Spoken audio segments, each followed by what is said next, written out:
have Athens, you have Sparta, and you can see where they're located. The Peloponnesus is where Sparta is. It's that area there. We're, of course, in Athens over here. They're only 153 miles apart, but back in those days, 153 miles apart made a lot of difference in those days. But you had Athens was a naval power. You had Sparta was a land power. You had Athens being a democracy, Sparta being essentially a military oligarchy, different kinds of culture altogether. You had the Athenians being rich.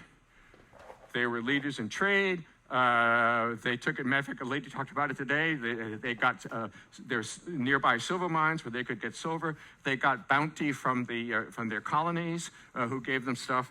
And whereas, that wasn't the kind of country that Sparta was. Sparta was essentially an agricultural, area, and really didn't have a lot of extensive outside activities, if I can put it that way. The Athenians, at least according to general ideas, is they enjoyed luxuries and they enjoyed art. And of course, if you look at the Parthenon and if you look at Demosthenes and and all of that, you say, hey, these people were pretty advanced. The Spartans were just not that way. The Spartans were essentially tough. They were a military community that honored martial qualities. So the whole, just like certain countries in the world today, and I don't want to, I probably better not name them, but most governments have armies. But in this world today, there are several countries where the army has the country. The army has the government. It's the other way around. And that's the way it was back with Sparta. Sparta was the military people, controlled the country. Whereas Athens honored intellectuals, Socrates, Plato, and so forth. We'll talk a bit more about that.